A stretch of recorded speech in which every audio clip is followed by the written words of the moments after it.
Hello, I'm Master Sergeant Melissa Roland, and here's a quick look at what's coming up in this episode of Army Reserve Today. Best Warrior Competition, what the week-long assessment looks like, and who walks away with the coveted title of Best Warrior. Road to Awesome. The Chief of the Army Reserve talks about the way ahead for the Army Reserve Force. Operation Cold Steel, how this event trains and equips vehicle gun crews in a realistic environment. All of these stories and more ahead on this edition of Army Reserve Today. Hello, and welcome to Army Reserve Today. I'm Master Sergeant Melissa Roland. Thanks for joining us. We begin with our top story. The 2017 Best Warrior Competition kicked off at Fort Bragg, North Carolina in June and was a competition like no other. This vigorous assessment tested soldiers on their mental and physical abilities, producing complaints and sore muscles. However, with one particular soldier, she faced each event with a smile. Let's go, hurry up! The Best Warrior Competition of 2017, held at Fort Bragg, North Carolina, consists of various grueling events challenging soldiers physically and mentally. Well, for most soldiers. Sergeant Aaron Hodge of the 7th Mission Support Command from Kaiserslautern, Germany, may be the exception by sporting a big smile throughout the competition. Yeah, I'm here to have fun. I almost feel like when you're having fun, you can go a lot further. Currently living in the Netherlands with her husband, she states one of the reasons she's traveled so far to be in this competition. To kind of prove to myself that I can hold my own out here with these guys. Some of these guys are kind of intimidating. Whatever intimidation she is feeling, she is not letting it show. Through 2 Army physical fitness tests, a 6.2-mile ruck march, various weapon qualifications among the range, and numerous challenging events, she maintains a positive attitude. I don't take anything too serious. Her competitive edge and happy demeanor has her standing strong as one of the last 2 women still fighting for the title of Best Warrior. The pressure is on. The pressure's on. Reporting from Fort Bragg, Close count! Close count! I'm Staff Sergeant Christy Dispinette. Another soldier in the Best Warrior Competition this year proved age is just a number. Sergeant Christopher Jones with the 214th Mobile Public Affairs Detachment has more on the oldest soldier in the competition. I've always wanted to serve, so at 38, I talked to the ex-wife and said, hey, the kid's going to be okay for a little while, and went off and talked to a recruiter. So next thing you know, here I am. The oldest competitor in the 2017 Army Reserve Best Warrior Competition proves age is just a number. Sergeant David Blaylock has already outlasted competitors that were in diapers when he graduated high school. He not only outshined soldiers half his age at the pistol range. You're a civil affairs specialist and you're issued a sidearm, then it's important to be familiar with it. He also demonstrates his expertise in field exercises, including low-light land navigation, where competitors plot, search for, and find 5 points within 4 hours. Sergeant Blaylock believes it is not military experience alone that will aid him in being the next Army Reserve Best Warrior. At this point, it's all about heart and will, for sure. I think you have to want it more than they do. Reporting for the 2017 Army Reserve Best Warrior Competition, I'm Army Sergeant Christopher Jones. After almost a week of competition, 1 Army Reserve soldier and 1 non-commissioned officer walked away with the title Best Warrior. Sergeant Fred Brown with the 214th Mobile Public Affairs Detachment has more on this year's winner. Stand at ease! Once a year, commands from across the Army Reserve send their most skilled and knowledgeable soldiers and non-commissioned officers to compete against the best. This year, the 2017 Army Reserve Best Warrior Competition welcomed 40 warriors to Fort Bragg, North Carolina in a challenge that will push many to their breaking points and beyond. It's going to be a wild week. I'm just going to embrace it. This is time to make stories that I can tell later, and I'm down for whatever happens. Each warrior's endurance was put to the test on a daily basis with a formal Army physical fitness test to begin the competition, as well as impromptu PT tests throughout the competition. Rucking 10 kilometers through mud and water took a toll on the participants, but many would reach their limits in the very next event. Using the Air Assault School's obstacle course, the warriors went through both pass and fail obstacles and a timed event where competitors crawled, swung, and jumped to have the fastest time possible. Good job, Warrior. Hey, Assault! We're motivating each other. I think we've gotten about 2 hours of sleep each night. So you see one other person do it, you know, they got 2 hours of sleep just like you, they're doing it. So we kind of just put that in their head, like, hey, if they're doing it, I'm doing it too. And we just keep that going. While a majority of events focused on the physical aspect of a warrior's training, to become the best warrior, competitors also had several challenges that tested their mental fortitude. Their basic soldier skills were put to the test while they plotted points on a map, assembled and disassembled several different weapon systems, and even how they conducted themselves during a board exam. Shot for shot, the warriors blasted through 1,000 rounds of ammunition as they worked to separate themselves from the pack. After several drop events, the field of 40 was whittled down to just 22. Moving from single to team events, the remaining few would be tested on their individual skills as well as how they worked as part of a team. After the last Black Hawk carried the final contestants out of the training area, one NCO and one soldier stood above the rest. I'm really honored to be the NCO of the year. I know, especially even just this competition, there were countless amount of fantastic NCOs. To be named the top of them is very humbling, and I'm very honored on behalf of all NCOs in the Army. I've been trained by so many fantastic NCOs. It's really just a great experience. Definitely the hardest thing I've done. You know, everything catches you off guard, and you're challenged in every single way, from the physical to the mental. And for the next one, I expect to be challenged probably more. The Best Warrior competition has provided the most realistic combat training that I've received in the Army Reserve. By far, on a magnitude that's just very impressive and well run. So that combat training lends very easily into becoming combat ready. And it also gives me training ideas and kind of the framework to base my own trainings off to start training soldiers in my unit. Corporal Carlo Daldano and Specialist Kenny Ochoa will move on to the Department of the Army Best Warrior competition in the fall. Reporting from Fort Bragg, I'm Army Sergeant Fred Brown. Master Sergeant Valerie Rezzanetti with the 91st Training Division brings us a motivational message featuring Lieutenant General Charles D. Luckey talking about the importance of the Army Reserve and the way ahead for the force. I'm going to talk to you about 4 things today. Who we are, what we're doing, why we're doing it, and how we're getting after it. Who we are. This is the most important single thing I want you to think about, and I want you to understand this once you hear this from me, Double Eagle 6. America's Army Reserve, 200,000 soldiers spread across 20 time zones, 7/8 around the world. Largest Federal Reserve force in the world, and a team that is poised, positioned, and ready to support the warfighter in any number of theaters of operation at very short notice. We are the most awesome, we are the most dedicated, and we are in the process of becoming the most capable, combat-ready, and lethal Federal Reserve Force in the history of the United States of America. You're a part of this team, you're a part of history. Why? Why are we doing what we're doing? We're doing what we're doing because of a threat that's appearing on, if you will, the radar screen of America, the radar screen of the world, a threat, an environment that's unlike anything any of you have seen in your military career. I'm just telling you, we live in a world where adversaries, potential adversaries and threats in the United States of America are different than we've seen in the past, at least in the past 25, 30 years, in terms of ability to challenge us across every domain. I'm not just talking about Daesh or other asymmetric terrorist operations organizations, I'm talking about near-peer competitors that had the ability to disrupt and to confound us in every domain. Think cyber, think the seas, think space, think, if you will, the digital architecture. That's GPS, that's precision navigation and timing. That is the ability to create significant friction for us in the future operational environment. What are we doing? How are we getting after it? We're getting after it by building the most capable, combat-ready, and lethal Federal Reserve Force in the history of the United States of America.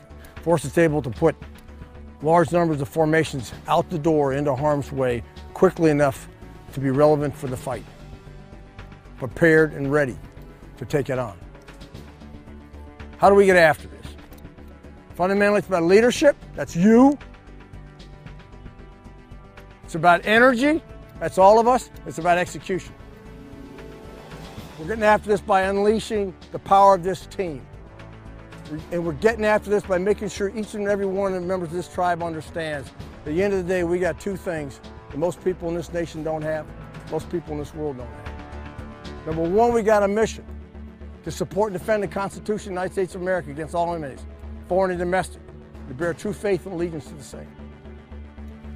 We got something else that's really awesome.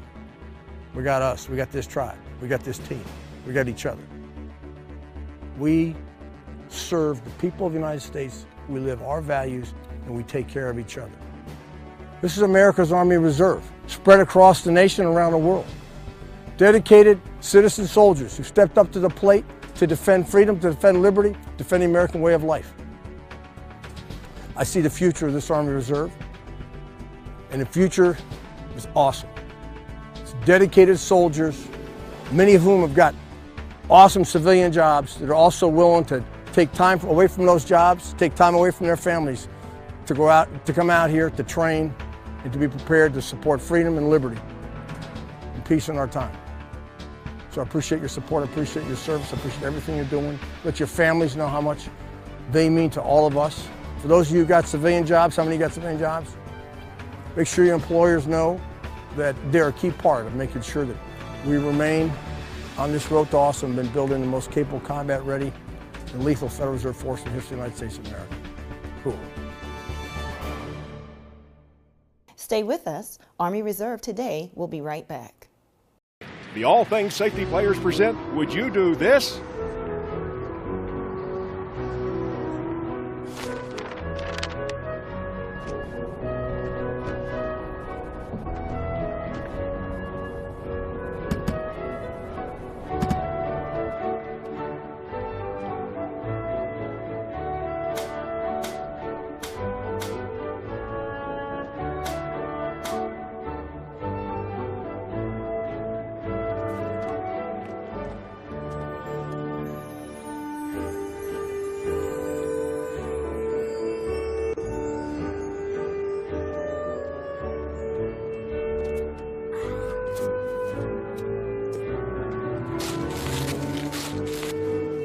No, we didn't think you would. But every time you don't wear protective clothing, well, really, what's the difference? Take 5 and put it on. Used to be invincible. You offer me eternity and a world of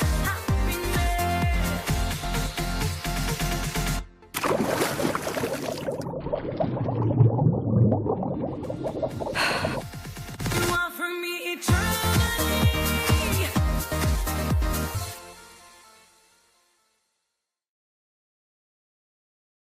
Welcome back to Army Reserve Today.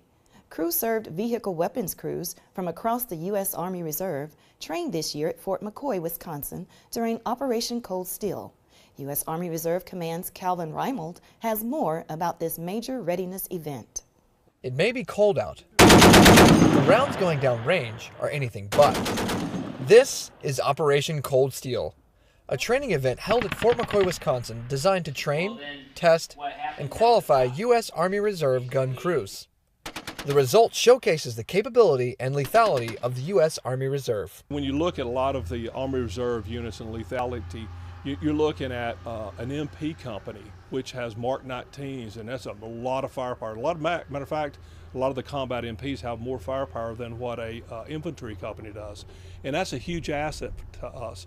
And when you look at the firepower within some of the logistical units, they have 50 cals and some of those kind of crew-served weapons to defend themselves within a major base or a base cluster. So we have to be able to integrate and fight with our combat forces at the same time sustaining the force. The Army Reserve is really lethal, especially when it comes to CA. We're a very important part, and then you have MPs, which are a very important part. I was also with an MP company, so we always had activities to do. But then, being that I'm supply, we always were in the rear, but we supplied the force. We, we're the backbone of the force. But now that I'm CA and I'm learning more about CA, it shows more that how we need to engage in more activities, because you don't know when we're going to be going down range. Soldiers first refamiliarize themselves with their weapon systems in a classroom environment, whether it be the M240 Bravo machine gun, the M250 caliber machine gun, or the Mark 19 grenade launcher. They learn proper weapon maintenance and also how to work various parts of the weapon system. After classroom instruction, they head to virtual simulators to work on crew commands and communication with each other. During this phase, they refine their tactics and become a singular unit, with 3 soldiers working together as one team. You have a vehicle crew, and you have a gunner, and you have assistant gunner, and then you have a truck commander.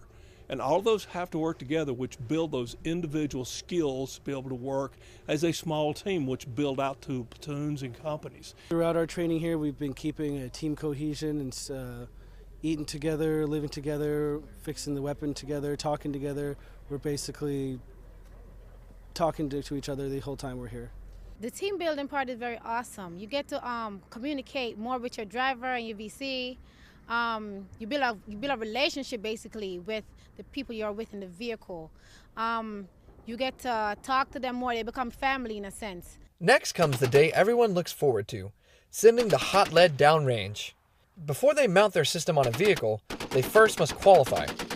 Once they get to the first day of firing their mounted weapon, they have already become proficient in their system and continue their team concept on the vehicle mounted range. At first it is kind of nervous, but once you get into it and you're shooting those rounds and you see it hitting the target, it's just like this good feeling inside, and it's also very fun. So like at first, a couple of days ago when we started, I was super nervous. Now I'm like super motivated. It feels pretty good to actually be able to fire a real machine gun, send some lead down range, feel the rattle as you're shooting and watching those tracers fly in the sky.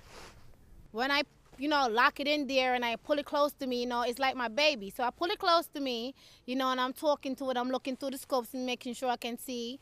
And when I hear the round leave the chamber and I smell that smell, it's like I'm in heaven. It's like I don't know. I just feel happy. More than just another range exercise, this training aims to sharpen the capabilities of these gun crew units and continue to shape the U.S. Army Reserve into the most prepared and lethal force in the history of the nation. From Fort McCoy, Wisconsin, I'm Calvin Reimold. Soldiers from the 372nd Engineer Company not only helped build a set of new classrooms for children in rural Belize, but they also took time out to donate some of their own gifts. Sergeant First Class Richard Stoll with the 128th Mobile Public Affairs Detachment has more on how soldiers helped make a difference during Beyond the Horizon 2017. Soldiers from the 372nd Engineer Company deviated from their mission for a few moments this past week. We as a 1st Platoon 372nd gave a few small gifts from the soldiers to the kids of the school at St. Matthew's. Basically some small footballs, a few basketballs, a few soccer balls. They are ahead of schedule building a set of new classrooms for the St. Matthew's School in Belize. The project is part of Beyond the Horizon 2017, a combined joint exercise designed to provide engineering support to Belize. For the soldiers of the 372nd, this experience was more than just a construction project. I think it'll be good morale boost. They'll feel more apt to come down and do this stuff and volunteer for this type of stuff. And it'll also give them a good feeling going back that they did some good for somebody else somewhere in the world. The soldiers met with the kids for a few minutes after the assembly, and smiles were in no short supply. Reporting for Beyond the Horizon 2017, I'm Sergeant First Class Rich Stoll. Later on during the exercise, students from St. Matthew's Government School in Belize held a ceremony to thank soldiers for their hard work. Staff Sergeant Martin Dyson with the 131st Mobile Public Affairs Detachment has more on how soldiers made connections in Belize. The 5 projects that make up the construction portion of Beyond the Horizon 2017 are scheduled to be completed in early to mid-June. With units rotating through Belize every 2 weeks, means the unit that starts the project won't be around to see it finished. For the soldiers of the U.S. Army Reserve 672nd Engineer Company, however, they did get a heartfelt thank you from their biggest fans at St. Matthew's Government School. We're here to do a job and a product, and we hope they like it, but for them to come out and be this welcoming and have an actual ceremony is above and beyond, and it definitely shows the soldiers how much this means, that they're not here just doing a job, they're here making connections with another culture. The 3 new classrooms will house 90 students and have the option of being converted into a larger conference room. The expanded space will allow St. Matthew's to increase the number of students that attend the school, news that makes one person very happy. Me, I'm very excited. I can't stop smiling and feeling happy and blessed, because at the end of the day, I could see how it will benefit the community to a large extent and help us to move forward. The 808th Engineer Company will take over the next phase of construction at St. Matthew's and the 3 other sites around Belize. Reporting for U.S. Army South, I'm Army Staff Sergeant Martin Dyson. Army Reserve soldiers attended military funeral honors training to better support and assist families of soldiers and Department of Army civilians who are reported as a casualty. 99th Regional Support Command Sergeant Russell Tuff has more on the importance of this training. The U.S. Army Reserve's 99th Regional Support Command recently hosted military funeral honors training in order to expand its capability to provide support and assistance to families of soldiers and Department of Army civilians reported as a casualty throughout its 13-state region. Even if we did have a team that could go places, it's still not feasible to pick up and go all the way to, let's say, Erie, Pennsylvania, or upstate New York, or West Virginia. So we have to rely on the units in those areas. And they have to be trained to do this, and you can't just go and perform without having any knowledge of it. I actually wanted to come to this training because I did funeral details since my birthday in December, and I've been doing them, and I felt like I wasn't getting I wasn't performing correctly for the family. I felt like, especially if their loved ones were being buried and this is the last time they'll see the military, that they should get the best and the best that they can have. So I came and I thought I'd get this class and it'll teach me a lot better, so when I did the funerals, the family would be more appreciative of the last little service that we do for them. Reporting from Joint Base McGuire-Dix Lakehurst, New Jersey, I'm Russell Tuff. Don't go away. Army Reserve Today will be right back.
Soldiers, I want to talk to you a few minutes today on motorcycle safety.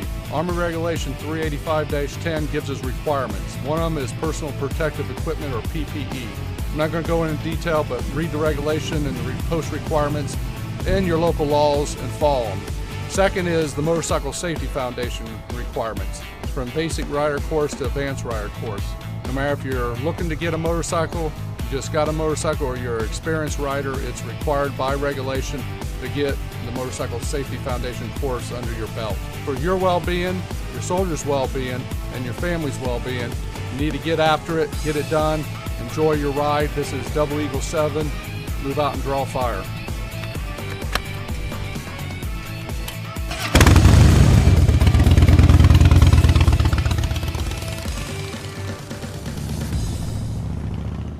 Welcome back to Army Reserve Today. Army Reserve medical units recently performed their 2-week annual training, doing more than just practicing their skills in a simulated environment. They addressed real needs right here in the U.S.